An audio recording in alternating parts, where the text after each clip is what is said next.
Hello, this is chapter 2 from the book It's a Thought That Counts. If you had a headache and a doctor gave you a pill telling you that it was a good painkiller, your headache would probably go away shortly after you had taken the tablet. But it wouldn't really matter whether the doctor gave you a painkiller or a potato. If you believed it was a painkiller, you would get pain relief. This is an example of the placebo effect. A placebo is a dummy medicine or treatment that has nothing chemical in it that has healing powers.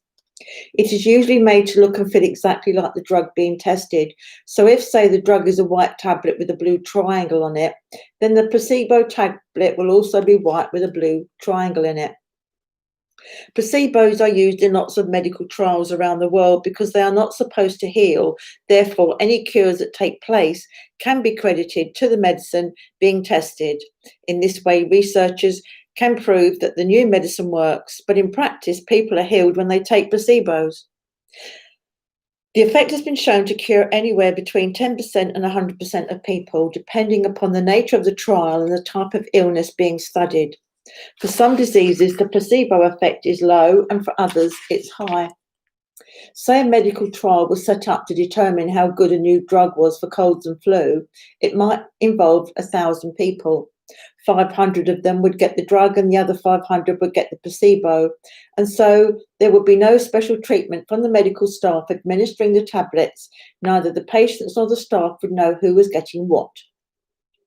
During the study, which might run for several months, information about the number and severity of episodes of colds and flu would be collected from each person taking part, and then scientists will compare the symptoms of the people who received the drug and the people who received the placebo. They might find, for instance, there were fewer symptoms in 400 out of 500 people who received the drug, but also that there were fewer symptoms in 300 of those that got the placebo. In this case, there would clearly be something in the way that the people on the placebo were thinking or feeling that caused their bodies to heal. The placebo effect makes you wonder how many of the people who receive a drug in medical trials are actually cured by the placebo effect. Does the drug itself cure them, or is it their faith in the drug? It also makes you wonder how many times in the past your recovery from an illness had more to do with your belief in the medicine or in the doctor than in the medicine you were given. This is one of the reasons why a certain drug might work well for one person and not for another. One person might have more faith in it than another. In fact, snake oil might be a legitimate cure-all after all. It was great in its day because people believed in it. Some modern drugs are no worse or better. Some doctors believe it's important to give a patient a new drug while it is still considered the in thing, because once another new drug appears on the scene, the previous one seems to lose much of its miraculous healing power. It's not because the medicine stopped working, but because people stop believing in it, especially because the new one is likely to be advertised as the all-singing, all-dancing wonder pill. Time has revealed that many miraculous medicines of the past had almost no real curative powers of their own, but the patients who believed in them and who were cured by them didn't know that at the time. Someone once said to me, aerodynamically, a bumblebee shouldn't be able to fly, but it doesn't know that. It's just as well. Taking faith out of the healing equation would nevertheless reveal many medicines to be very powerful, but it is not just possible to remove faith. The bottom line is that if you believe in a particular medicine or in a doctor who prescribed it, then it is more likely to work for you. Conversely, if you don't believe in the medicine or the doctor, there is a good chance that you will negate the medicine's power. Some shamans in remote parts of the world are well aware of the power of an individual to cure themselves and use that as a legitimate part of their whole person treatment. Their ceremonies sometimes give the patient the feeling that they are being given the works.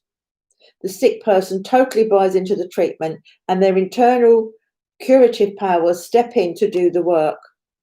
However, this is not the only reason why some treatments work. Shamans are also aware of the many herbs and combinations of plant essences that have powerful curative properties.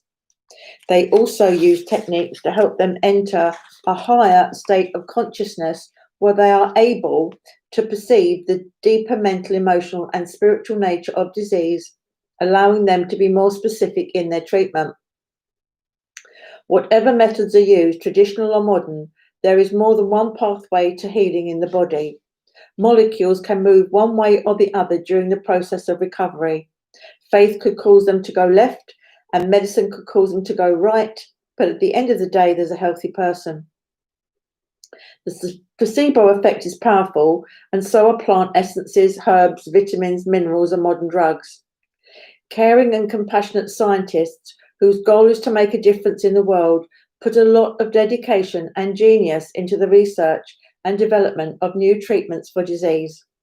I should know because I used to be one of them. This is David Hamilton, obviously. Medical researchers nowadays are able to chemically interrupt disease processes in ways that would even astound a rocket scientist. The point is that there are many different types of medical treatment, and since thoughts, feelings, and beliefs are so intimately entangled with the healing process, it is probably wisest to go with the one you have most faith in. Over the past 50 years, a large number of scientific investigations have uncovered just how powerful healing can be when you believe in the treatment you are receiving. Heading Scientific Studies. Lots of research has been done on the placebo effect in recent years. Most scientists agree that it works because of three main factors. 1, a person's desire to be healed. 2, their expectancy that they are going to be healed or that something positive is going to happen. 3, their belief that they will be healed either because they believe in the medicine or because they believe in the competency of the medical staff looking after them. Based upon the evidence discussed throughout this book, I would add another factor, feelings. Expectancy or belief produces feelings. You feel more positive or you feel that you will get better. The power of faith has been known for a long time. In the Bible, it is written, the blind man came to him and Jesus said to him, "Do you believe I'm able to do this?" They said to him, "Yea, Lord." Then he touched their eyes, saying, "According to your faith, be it unto you," and their eyes were opened. Matthew 9:28. Scientists have since caught up a little with this teaching, revealing in numerous experiments that the degree to which you believe governs the rate at which you are healed. There are now numerous scientific studies on the power of the placebo effect and a growing number of scientists working in the area. In 2004, for example, Fabrizio Benetti of the University of Turin School of Medicine in Italy published a scientific report in the journal Nature Neuroscience that showed the changes that took place in the brains of people with Parkinson's disease when they believed they were receiving real medicine. The patients had been receiving drug injections that would reduce symptoms of the disease, such as muscle stiffness and tremors. But when they were given a harmless salt water injection instead, but told it was a real drug, their muscles relaxed and they could move more easily. By measuring electrical signals from individual brain cells, Benetti showed real changes in areas of the brain that are usually hyperactive in Parkinson's patients.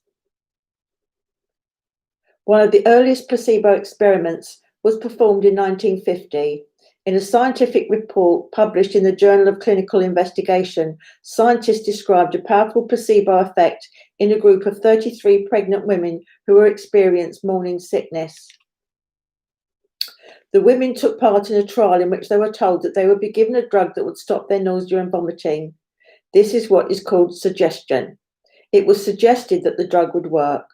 To make the results even more precise, the scientists asked the woman to swallow a small instrument that would allow them to measure the stomach contractions that come with the waves of nausea. After they took the drug, the women reported that their nausea and vomiting had stopped, and the researchers noted that the contractions measured by the swallowed instruments had also stopped. So the drug had been very successful. But actually, the women were not given a drug to reduce nausea and vomiting, but one that should have made them even sicker, syrup of opiate, IPECAC.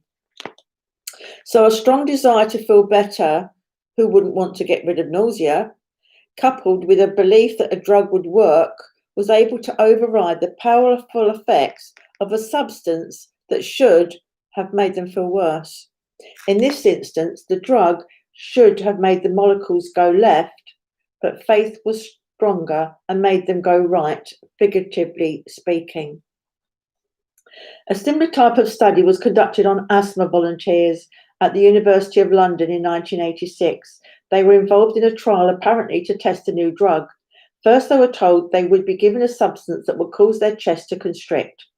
So when they inhaled it through an inhaler, their breathing became more difficult, as you may expect. Then the experiment was repeated, except the new drug was given before the constricting substance, and the volunteers were told that it would protect them from it. In this instance, the constricted substance had no effect. However, in neither case did the inhalers contain any such drugs. They contained water. Yet the volunteers experienced chest constriction and expansion each time they used the inhalers. Their belief that they were inhaling a chest constrictor or a new drug caused their bodies to act appropriately. A very simple study, but one which clearly revealed the power of belief, was reported in 1996. It compared the effectiveness of capsules of different colours, but which, unknown to the volunteers, contained the same substances. A group of medical students was asked to take either a blue or pink capsule and told that the capsules either contained a sedative or a stimulant, although in both cases they were chemically inert. They were both placebos. But throughout the study, it became apparent that the blue capsules were more powerful sedatives than the pink ones. This was probably because the volunteers associated the colour blue with feeling calm, and this brought about a feeling of relaxation in their minds and then their bodies. Similarly, a study of many different brands of aspirin tablets found that the ones with a red cross on them were the most powerful.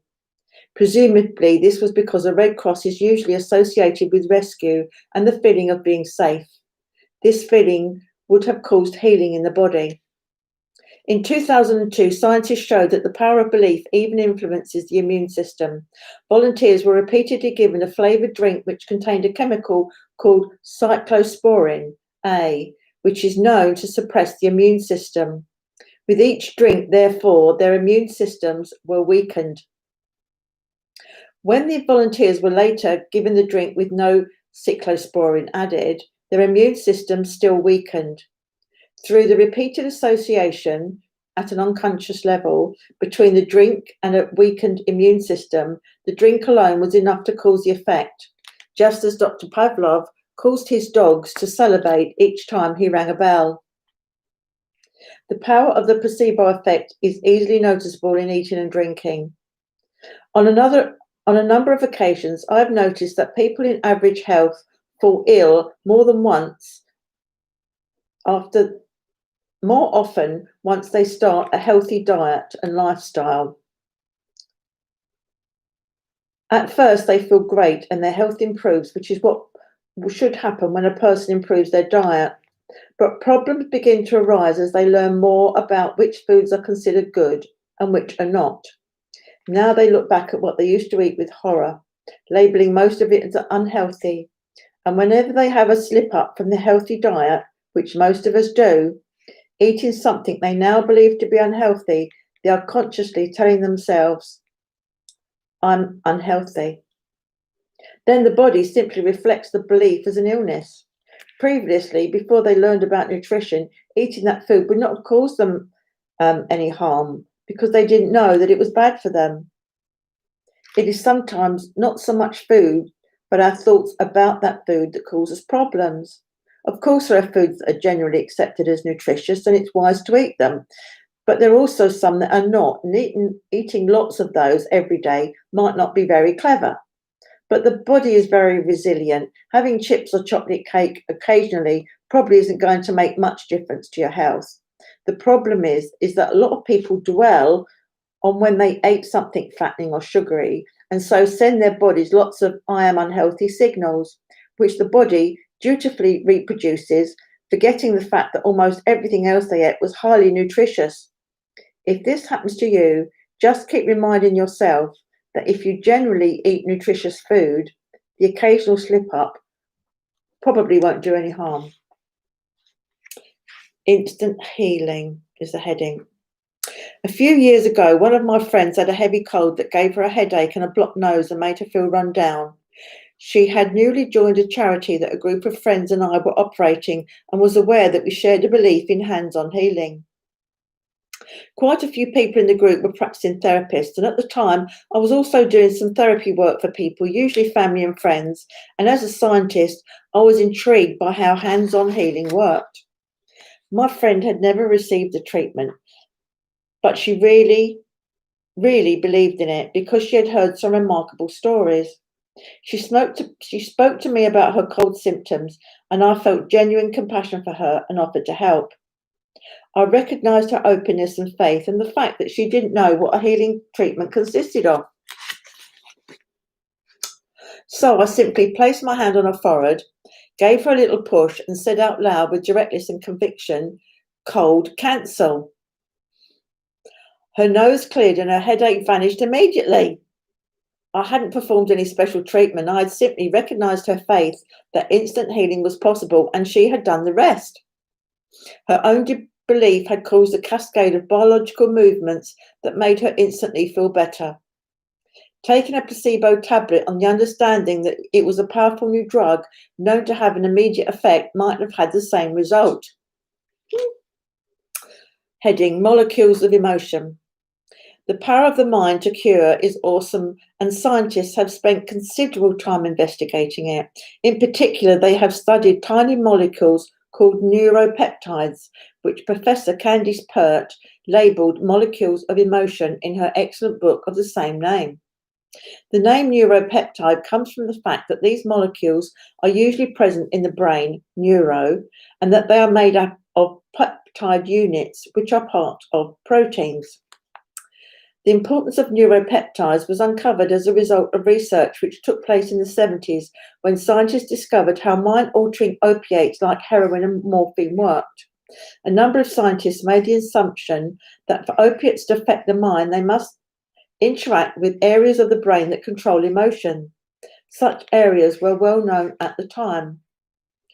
As for how it worked, have you ever seen those children's learning toys where there are coloured shapes, usually a square, a triangle, a star, perhaps a rectangle, and some other shapes, and the children are supposed to fit them into holes of the same shape on a small table? Well, imagine that when a child puts the correct shape in the hole, a green flashing light goes off. Drugs and other chemicals interface with the brain in the same way. Each has its own hole on the table, or receptor, as it's called in biology. And when a drug fits that receptor, instead of a flashing light, the body switches on a particular function. In this way, when a drug fits its receptor, the body can bring about healing. A few scientists made the assumption that opiates had a specific hole or receptor in the brain's emotional areas. When opiates came along and fitted into the hole, emotions were switched on, and this was how opiates caused an emotional high.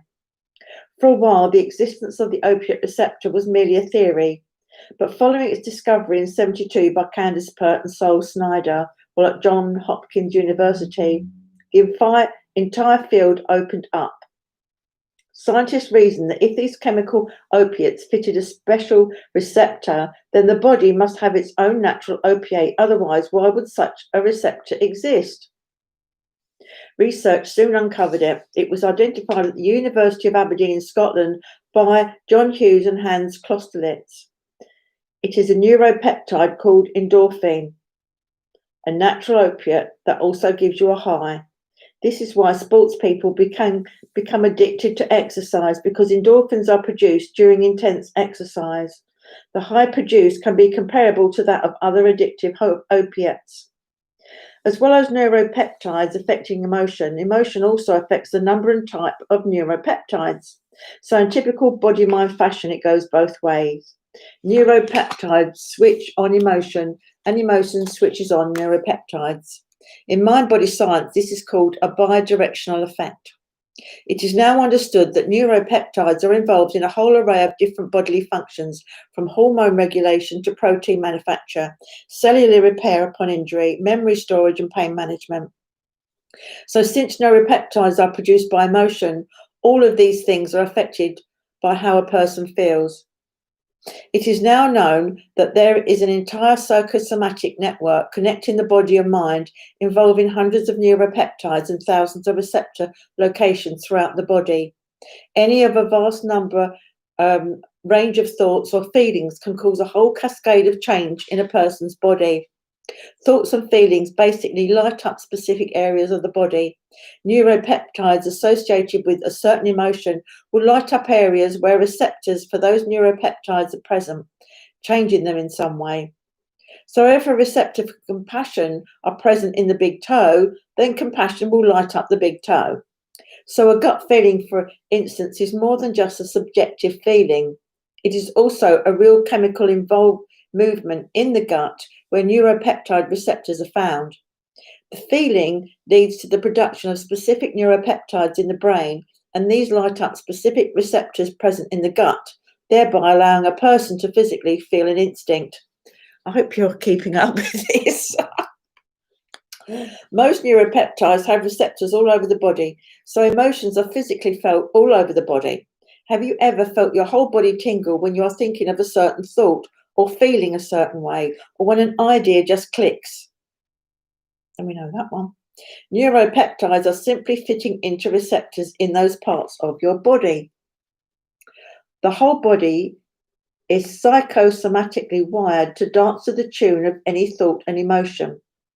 Thoughts of care and compassion can induce changes in the immune system because they cause the production of the neuropeptides that light up the receptors found in some immune cells, thereby switching them on. Thoughts of appreciation can induce rhythm changes in the heart because neuropeptides associated with appreciation have receptors throughout the autonomic nervous system. Accordingly, when a person experiences pain relief when they take a placebo, the neuropeptides associated with faith, brackets, belief, expectancy, or feelings brought about by faith, close brackets, must have receptors in the brain or when the pain is felt. In the 1970s, scientists began to study this, and the proof came in 1978 when scientists from the departments of neurology, physiology, and oral surgery at UC San Francisco published their results in the medical journal The Lancet. Since then, many scientific studies have conclusively proven that neuropeptides are responsible for pain relief when a person believes they are receiving medicine. In 2005, John Carr Jubetta of the University of Michigan took it even further. He obtained PET scans, that's PET scans, showing exactly what was happening in the brain when a person was receiving a placebo for pain relief. The study, published in the Journal of Neuroscience, involved 14 men who participated in a pain challenge by having salt water injected into their jaw muscles. After a short time, half of the men were injected with what they believed was an analgesic, although it was secretly a placebo, and their pain was substantially reduced. PET scans of their brains then revealed lots of changes in specific areas of their brain, proving once and for all that the placebo effect was a real physical change and not just a figment of the imagination. Numerous scientific studies have now proven beyond all doubt that mind over matter effect is real. What you think about, what you believe, and how you feel affect the matter in your body. Remember that if you had a headache and the doctor gave you a potato, telling you it was a good painkiller, your headache would probably go away. If they had really given you a painkiller, that would have worked by fitting into your pain receptors. But the potato would have worked too, because your faith in it would have produced natural neuropeptides, which would have also fitted into your pain receptors. Again, this is not to imply that medicines don't work.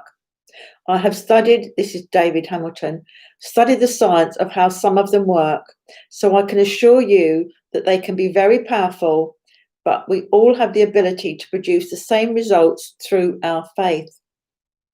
Faith, hope, and determination can make a profound difference in the healing process. They might cure you completely, depending on how much you can muster, or they might only make a small difference. But even a small difference is better than no difference. It might be all you need. One of the obstacles to healing is not realizing the part you can play. Society leads us to believe that we must always seek cures outside of ourselves, dismissing mind over matter as nonsense. But such a belief negates the body's natural healing process. Believing that we need to be cured often stops the body from making its own effortless recovery. So beliefs can make a medicine work or neutralize it. Perhaps one day when our faith is super strong, we will transcend the need for medicines altogether. But for now, it is wise to take whatever medicine your doctor recommends. However, our understanding of the mind body is growing every day. We now recognize that even DNA, the building block of life and hold of the genetic code, dances to the tune of the mind. That's end of chapter 2.